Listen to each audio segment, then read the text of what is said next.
Assalamualaikum warahmatullahi wabarakatuh. Terima kasih atas kesempatannya. Perkenalkan, nama saya Rars Devayanti dengan NIM 2019-210170. Di sini saya akan menjelaskan mengenai penelitian saya, yaitu dengan judul Pengaruh Corporate Social Responsibility, Good Corporate Governance, dan Keputusan Investasi terhadap Profitabilitas Perusahaan Konstruksi yang terdaftar di Bursa Efek Indonesia dengan COVID-19 sebagai variabel moderasi. Ini latar belakang. Jadi, profitabilitas merupakan faktor yang penting agar perusahaan dapat bertahan hidup. Perusahaan harus dalam kondisi yang baik. Hal ini memungkinkan investor yang telah menanamkan modalnya maupun yang belum menanamkan modalnya pada suatu perusahaan. Analisis profitabilitas memungkinkan untuk menilai pendapatan dan karakteristik risiko perusahaan dengan lebih baik, serta membedakan antara keputusan investasi yang terkait dengan kesuksesan. Nah, profitabilitas dapat diukur dengan return on asset atau ROA, return on equity atau ROE, kemudian terdapat earning per share atau EPS, dan juga net profit margin atau NPM. Nah, terdapat perusahaan di Indonesia yang menggambarkan profitabilitasnya berlipat ganda, kurang dari 1 atau sama dengan 1. Jadi fenomena ini menarik untuk dikaji sehingga sangat menarik untuk mengetahui variabel mana saja yang dapat mempengaruhi profitabilitas suatu perusahaan. Salah satunya yaitu pengungkapan tanggung jawab sosial pada perusahaan atau Corporate Social Responsibility. Nah, CSR ini merupakan model suatu bisnis yang membantu perusahaan memenuhi tanggung jawab mereka tidak hanya kepada pemangku kepentingan mereka, tetapi juga kepada komunitas mereka, terutama pada sekitar perusahaan. Kemudian terdapat juga tata kelola perusahaan atau GCG. Itu adalah konsep yang diusulkan untuk meningkatkan kinerja perusahaan dengan memantau kinerja manajemen dan memastikan akuntabilitas manajemen terhadap manajemen kepada pemangku kepentingan di bawah kerangka peraturan. Nah, konsep GCG ini diusulkan untuk memberikan tata kelola perusahaan yang lebih transparan kepada pemangku kepentingan atau stakeholder. Nah, sistem tata kelola perusahaan ini memberikan perlindungan yang efektif bagi para pemegang saham dan juga para stakeholder, memastikan bahwa mereka mendapatkan pengembalian yang tepat atas investasi mereka. Kegiatan investasi itu merupakan keputusan yang paling sulit untuk dijalankan oleh perusahaan karena mempengaruhi nilai perusahaan. Nah, tujuan dari keputusan investasi adalah untuk mencapai keuntungan yang signifikan dengan risiko yang dapat dikelola dengan harapan dapat mengoptimalkan nilai perusahaan. Nah, sektor properti, real estate, dan juga konstruksi adalah suatu sektor terpenting di negara ini. Hal ini dapat digunakan sebagai indikator untuk menganalisis kesehatan ekonomi suatu negara. Nah, real estate dan sektor yang menunjukkan bahwa perekonomian negara sedang menyusut atau berkembang. Menurut Santoso pada tahun 2019. Hal ini menunjukkan bahwa semakin banyak perusahaan yang bergerak di bidang real estate dan juga konstruksi itu menunjukkan pertumbuhan ekonomi Indonesia. Kemudian pandemi COVID-19 itu memberikan dampak terbesar terhadap sektor konstruksi. Dengan adanya pandemi COVID-19 itu yang diiringi oleh pemberlakuan kebijakan pembatasan sosial berskala besar atau PSBB itu berdampak terhadap terhentinya sejumlah proyek. Nah, penelitian sebelumnya itu melakukan penelitian yang mengetahui dampak CSR terhadap profitabilitas perusahaan industri yang ditentukan oleh indikator ROA, ROE, dan juga NPM. Nah, berdasarkan penelitian yang menunjukkan persamaan dan perbedaan tersebut, jadi peneliti tertarik untuk mengkaji kembali dampak CSR terhadap profitabilitas perusahaan dan perusahaan konstruksi yang terdaftar di Bursa Efek Indonesia. Nah, berdasarkan latar belakang di atas, maka dapat dirumuskan masalah sebagai berikut. Tujuan penelitian yaitu manfaat penelitian yaitu yang pertama bagi penulis, penelitian ini dapat menarik minat untuk memahami tanggung jawab sosial CSR kemudian GCG, dan juga keputusan investasi dan menemukan manfaat dari penerapannya. Untuk perusahaan, penelitian ini dinilai dapat meningkatkan profitabilitas perusahaan dalam merancang kebijakan perusahaan untuk lebih meningkatkan tanggung jawab dan minat sosial perusahaan serta informasi bagi pemilik bisnis mengenai pentingnya tanggung jawab sosial perusahaan diharapkan dapat dilakukan oleh perusahaan. Bagi investor, diharapkan dapat memberikan informasi bagi investor untuk mempertimbangkan tidak hanya aspek keuangan tetapi juga hal-hal yang perlu dipertimbangkan ketika melakukan investasi. Dan juga bagi penelitian selanjutnya bertujuan untuk memperdalam pemahaman kita tentang tanggung jawab sosial perusahaan, tata kelola perusahaan yang baik, dan juga dampak keputusan investasi terhadap profitabilitas perusahaan konstruksi. Nah, dari pemetaan hasil penelitian terdahulu dapat disimpulkan seperti ini. Di dalam tabel ini mungkin bisa dibaca. Selanjutnya yaitu landasan teori, yaitu menjelaskan yang pertama mengenai profitabilitas, yaitu adalah kemampuan perusahaan untuk menghasilkan laba selama periode tertentu, dan salah satu cara untuk mengukur profitabilitas adalah dengan menggunakan metrik. Rasio tersebut sebagai ukuran apakah pemilik atau pemegang saham dapat memperoleh tingkat pengembalian yang pantas investasinya. Pada umumnya rasio profitabilitas yaitu meliputi NPM, ROE, dan juga ROA. Kemudian CSR atau Corporate Social Responsibility, yaitu pada dasarnya adalah sebuah kebutuhan bagi perusahaan untuk dapat berinteraksi atau berhubungan langsung dengan komunitas lokal sebagai bentuk masyarakat secara keseluruhan.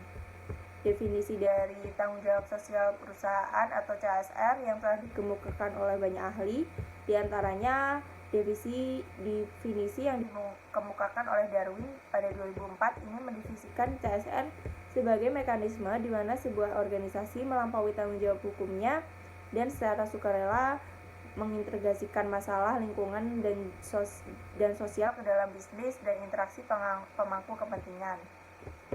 Kemudian terdapat good corporate governance, yaitu tata kelola perusahaan adalah konsep peningkatan kerja perusahaan dengan memantau kinerja manajemen dan memastikan akuntabilitas manajemen kepada pemangku kepentingan di bawah kerangka peraturan.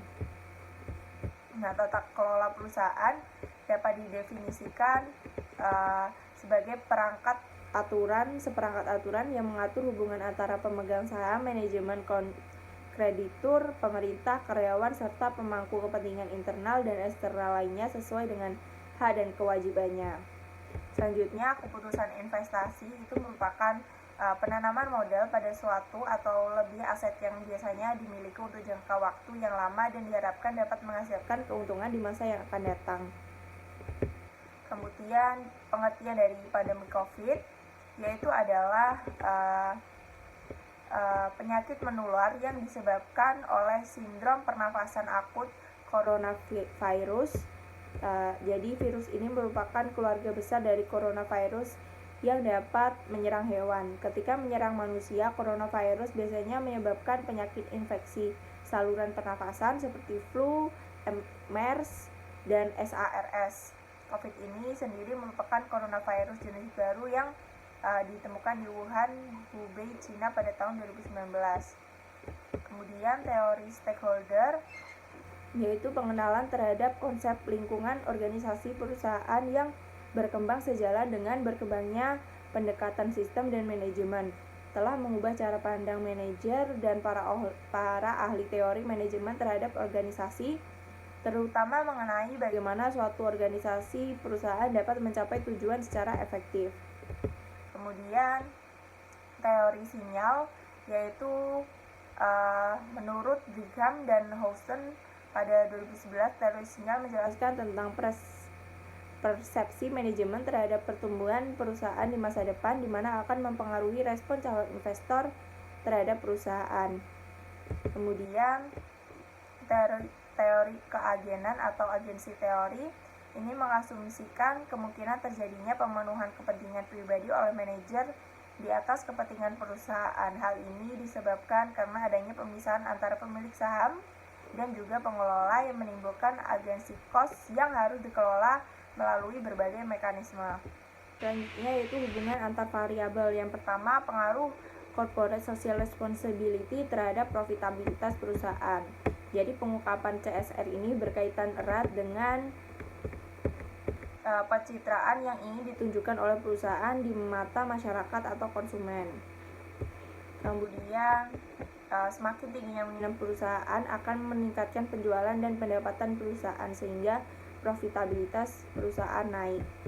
Kemudian pengaruh pengungkapan CSR dan variabel kontrol terhadap profitabilitas, yaitu semakin besar dana yang dialokasikan perusahaan untuk CSR akan semakin meningkat citra perusahaan di mata masyarakat. Citra yang baik akan meningkatkan harga saham, tentunya menjadi daya tarik tersendiri bagi investor dan mempengaruhi keputusan investasi pada perusahaan tersebut dan bagi masyarakat yang akan meningkatkan keinginan untuk membeli. Kemudian pengaruh good GCG terhadap profitabilitas, yaitu semakin baik pengelolaan perusahaan, maka perusahaan akan semakin mampu menghasilkan tingkat imbal hasil yang lebih baik. Berdasarkan para argumentasi di atas, maka peneliti menetapkan hipotesis pemikiran, yaitu penerapan GCG berpengaruh terhadap profitabilitas. Kemudian selanjutnya adalah pengaruh keputusan investasi terhadap profitabilitas. Jadi PER yang tinggi menunjukkan investasi perusahaan yang bagus dan prospek pertumbuhan perusahaan yang bagus, sehingga para investor menghargai nilai saham lebih besar daripada nilai yang tercatat pada neraca perusahaan, sehingga perusahaan tinggi dan nilai perusahaan pun tinggi. Dengan demikian, maka keputusan investasi memiliki pengaruh positif terhadap nilai perusahaan. Kemudian terdapat kerangka penelitian seperti ini. Kemudian terdapat hipotesis penelitian, yaitu H1, pengungkapan CSR berpengaruh signifikan terhadap profitabilitas. H2, pengungkapan GCG berpengaruh signifikan terhadap profitabilitas. Yang ketiga, pengungkapan keputusan investasi berpengaruh signifikan terhadap profitabilitas. Kemudian rancangan penelitian, yaitu peneliti menggunakan pendekatan kuantitatif, yakni penelitian dilakukan dengan proses penggalian informasi dalam bentuk angka. Kemudian batas penelitian, yaitu membatasi variabel yang digunakan, yaitu dalam pengukuran faktor yang mempengaruhi variabel independen, CSR, GCG, dan juga keputusan investasi, dan faktor yang dipengaruhi variabel independen adalah profitabilitas. Kemudian membatasi sampel yang diteliti, yaitu peneliti perusahaan konstruksi dan yang terdaftar di Bursa Efek Indonesia. Kemudian membatasi periode penelitian. Dalam penelitian ini hanya meneliti pada periode 2019 hingga 2021 pada saat pandemi COVID-19 dan juga tahun 2015 hingga 2018 sebelum adanya pandemi COVID-19. Klasifikasi variabel yaitu yang pertama, variabel dependen atau variabel yang dipengaruhi adalah profitabilitas. Kemudian yang kedua, variabel independen atau variabel yang mempengaruhi yaitu CSR, GCG, dan juga keputusan investasi. Dan juga variabel moderasi yaitu COVID-19. Nah, definisi operasional dan pengukuran variabel yaitu terdapat variabel dependen, itu profitabilitas, itu yaitu terdapat ROE, ROA, dan juga NPM. Kemudian variabel dependen yaitu terdapat CSR atau Corporate Social Responsibility, kemudian terdapat GCG atau Good Corporate Governance, dan juga keputusan investasi. Kemudian variabel moderasinya yaitu coronavirus atau COVID-19. Populasi sampel dan teknik pengambilan sampel, yaitu pemilihan sampel. Yang pertama, perusahaan sektor industri konstruksi yang terdaftar di BEI selama 2019 hingga 2021, perusahaan sektor konstruksi yang mengungkapkan CSR dalam laporan tahunan 2019 sampai 2021, kemudian perusahaan sektor konstruksi yang mengungkapkan GCG pada tahun 2019-2021, kemudian perusahaan sektor konstruksi yang mengungkapkan keputusan investasi pada tahun 2019-2021. Data dan metode pengumpulan data yaitu menggunakan sampel yang perusahaan konstruksi yang memiliki data CSR, GCG, dan juga keputusan investasi yang terdapat di BEI pada periode 2019-2021. Dan juga jenis datanya yaitu adalah data sekunder atau data kuantitatif yang diperoleh melalui teknik pengumpulan data dokumentasi yang didapat melalui BEI. Teknik analisis data yaitu terdapat statistik deskriptif, yaitu yang pertama. Kemudian yang kedua ada uji asumsi klasik, yaitu yang terdapat uji normalitas dan juga uji multikolonialitas. Kemudian terdapat uji autokorelasi dan juga uji heterokedastisitas. Nah, analisis regresi linier berganda. Kemudian terdapat pengujian hipotesis, yaitu meliputi uji signifikasi simultan atau uji statistik F. Kemudian ada uji T. Kemudian ada koefisien determinasi atau R2. Sekian presentasi dari saya. Terima kasih. Wassalamualaikum warahmatullahi wabarakatuh.